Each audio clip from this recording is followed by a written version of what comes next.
By googling fire sprinkler reliability, you get a ton of different values on what reliability you can expect out of sprinkler systems. Some of these are from articles from NFPA, which states the reliability is around 97%, while other articles states around 95 to 99% reliability, with as low as 48% reliability of actually extinguishing the fire. Here's a table from Arnstein Fedøy's book, which summarizes a few references for the reliability of success for sprinkler systems. It's a lot of data, and the reliability generally range from around 80 to 100%. A resource that we often refer to at work is the PD 7974, which states the sprinkler systems have a reliability around 75 to 95%, which might make you think that every fourth sprinkler system doesn't activate when a fire occurs. That's not entirely false, but there's more behind these numbers, and that's what I want to get into in this video.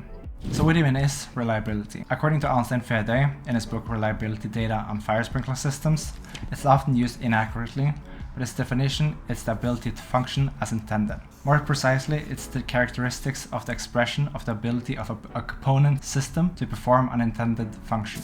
The idea behind this video comes after an episode of the Fire Science Show podcast with Wojciech, where Arnstein Fedøy was a guest promoting his book. RISE is a great report that gives a good summary of his book and other resources around the subject, so a lot of what I'm saying here can be found in that report as well. Here in Norway, we generally base our sprinkler systems out from the standard NSEN 12845 for commercial buildings, while NSEN 16925 can be used for residential buildings. These are the systems that I will mainly focus on in this video, but I'll also be interested in looking into water mist and other systems at a different time. A RISE report from 2019 that focuses on the maintenance of commercial sprinklers implies that the reasoning behind the differences in the sprinklers' reliability and efficiency is that the definition of efficiency varies. As an example, an activation of 4 or less sprinkler heads is measured as an efficient effort after the British standard 7974, while NFPA sprinkler summary from 1925 to 1964 had a 96% efficiency, even though only 71% of these had 4 or less sprinkler heads activated. To reach the 96% efficiency that NFPA states, it would have to include buildings where up to 40 sprinkler heads activated, which in some eyes might indicate that the sprinkler wasn't very efficient.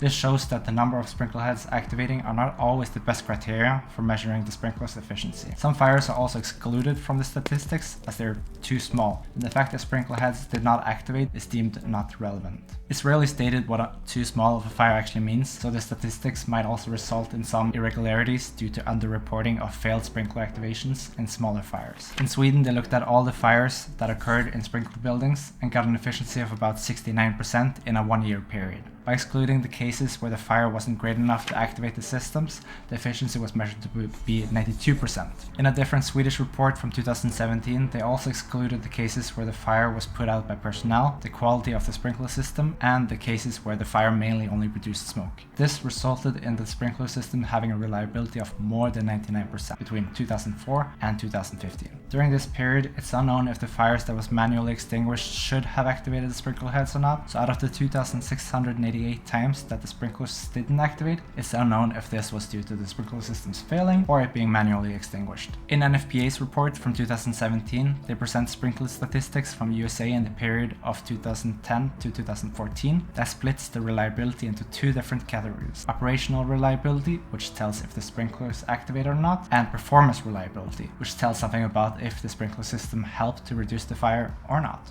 In this 4-year period, 92% of the sprinkler systems activated as they should, where 96% of these helped reduce the fire. With this, they considered the reliability to be around 88%. So what is it that's making the sprinklers not function as they should? Often, it's because of human error. With sprinklers, it's important that they get controlled regularly, and based on experience, we know that there's often sloppiness with maintenance that reduces the sprinkler system's functionality in a fire. In Norway, there's an insurance rule set, FG, for installation and control of sprinkler systems, to ensure we have a high reliability, but there's still a lot of sprinkler systems that don't get controlled or even improved on after a control is done. This is mainly because there's no real sanctions if failing to do so. There was done controls of 150 random buildings here in Norway, where 8% of the systems did not satisfy the minimum requirement, and a whole 41% had faults that could be significant if a fire started. And that's just based on 150 buildings. The book goes on about reliability in different countries, such as Marriott's research in Australia, where some research shows that 99.46% of over 9,000 fires were controlled by the sprinkler systems. In his book, Arnstein raises some concerns about the consistency of the calculations of this research, as it has a few inconsistencies, doesn't split the wet and dry systems, and the fact that it categorizes systems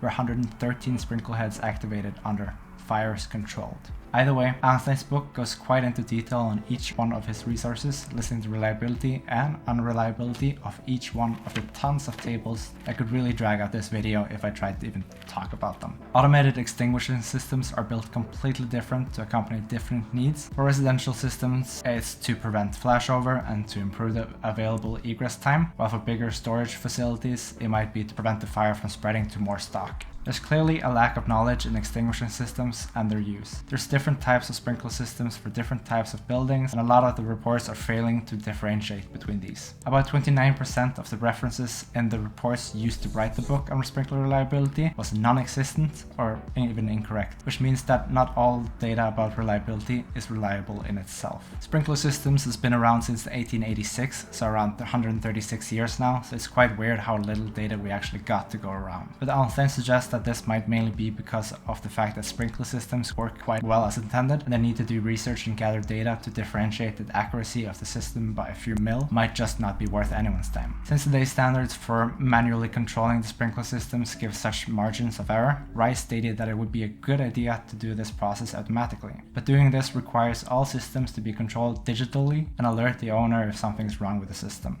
Anyways, thanks for watching all the way to the end, and I hope you got something out of the video. I'll have all the resources linked in the description, and hope to see you back on the channel someday. Have a good day.